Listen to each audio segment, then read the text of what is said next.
Does precision platforming paired with an orchestral soundtrack sound like music to your ears? If you're up for the challenge, Sunny Peak's new title, Symphonia, is playing your request. But does this non-violent yet punishing platformer hit all the right notes? Or does it quickly fall flat? Stick around for the encore and we'll discuss.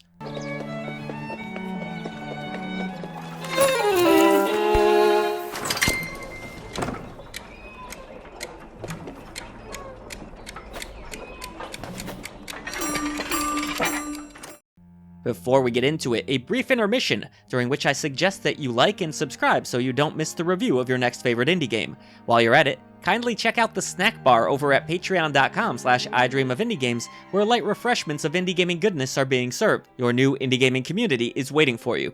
Now back to your feature presentation. Symphonia is a wordless tale of restoring energy and life to a realm of the same name.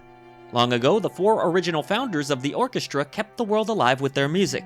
That is, until a catastrophe struck, scattering the musicians and causing the founders to disappear. Nothing stays lost forever, it seems, as one day an automaton discovers an ancient relic which is able to bring back Philemon, one of the founders, who then tries to recruit members to form a new orchestra and restore the realm of Symphonia to its former glory. Playing as the mysterious masked violinist, you'll visit 4 distinct locations in Symphonia on your quest, each housing a musical powerhouse that will help you revive the realm to its former glory.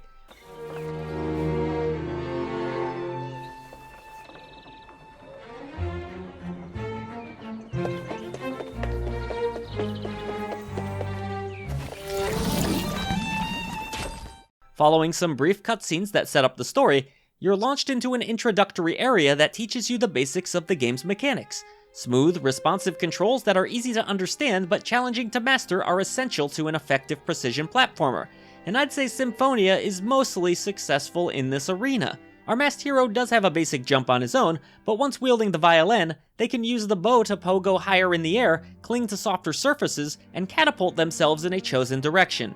As you progress forward through the game's 4 areas, you'll learn new moves that will allow you to pull off daring and incredibly challenging maneuvers that will certainly have you at the edge of your seat.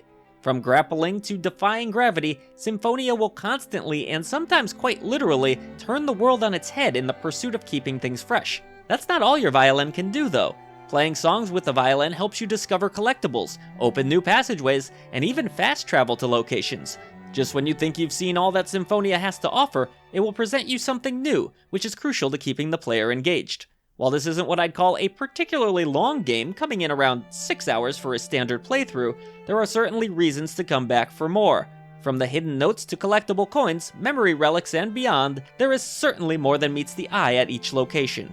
Completing the game, regardless of how many notes and coins you've collected, unlocks a shadow chase mode, in which you're perpetually chased by a dark version of yourself that copies your every move with just a slight delay.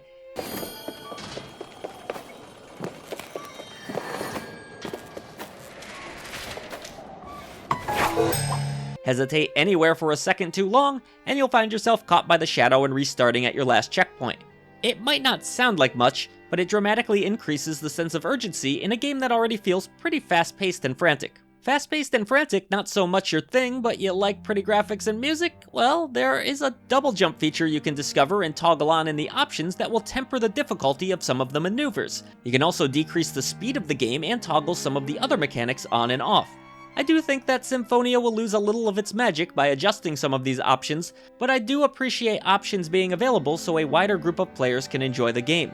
If you're checking out Symphonia for the first time, however, I would strongly encourage you at least try the default settings. While the difficulty does ramp up substantially by the end of the game, you essentially hone your skills by completing other levels, and it's quite rewarding to finally succeed and recognize your own growth through time and practice. As I mentioned a little earlier in this review, a precision platformer is only as great as it controls, and Symphonia is no exception. For the most part, I was pleased with the way the game controlled.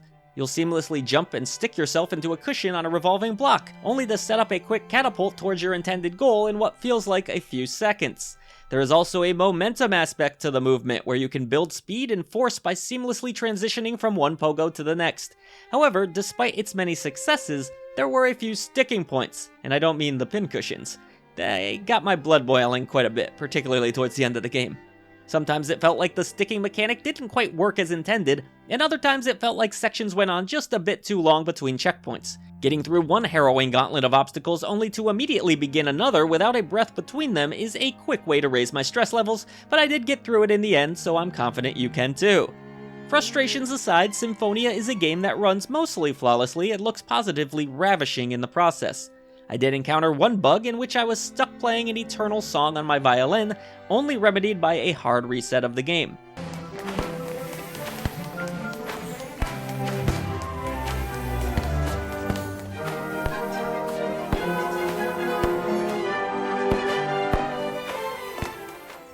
It was fairly minor, again, pun intended, but worth noting. These puns are really getting out of hand. Regardless, Symphonia is a beautiful title. I mean, take a gander at these colors and fluid, vibrant animations. The arts are alive and thriving in indie gaming, folks, and this is a perfect example. The music meets machine elements give the title a bit of a steampunk vibe, but in a way that feels fresh and not overdone. Each environment incorporates new types of NPCs, machines, wildlife, and color palettes that make them all feel unique and lived in. The character designs are consistently interesting, and overall, it feels like a great deal of thought went into orchestrating the level design. I'm sorry, I just can't stop. However, nothing, and I mean nothing, could possibly outshine the original symphonic soundtrack written and performed for this game specifically. Even when my frustration levels were high, the gorgeous strings, horns, and wind instruments helped me keep my cool as they ebbed and flowed through all sorts of twists and turns.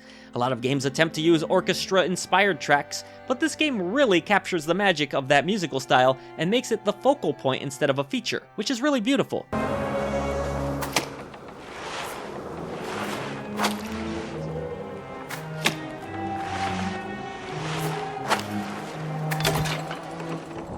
Symphonia is a challenging yet rewarding game that will frustrate and fascinate any fans of the precision platforming genre. There is much to see and do, so many secrets to discover, and a gorgeous soundtrack and art direction to carry the whole thing along. Apart from a minor bug and a few moments of frustration with the controls, Symphonia is an exceptionally beautiful and challenging title, with many reasons to go back in and play some more. Here at I Dream of Indie Games, we believe that games are so much more than a number, which is why we have our 3 Genie Lamp tier system. A bronze lamp represents a good game with quite a few issues, a silver lamp is for a great game with just a few small nagging issues, and then we have the elusive golden Genie Lamp of approval for those essential releases that belong in your collection. We also have the rusty lantern for mediocre titles that have a faint glimmer of hope, and the dreaded Indie Krampus for the ones you should avoid. And with all of that said, I'm going to award Symphonia the silver Genie Lamp of approval.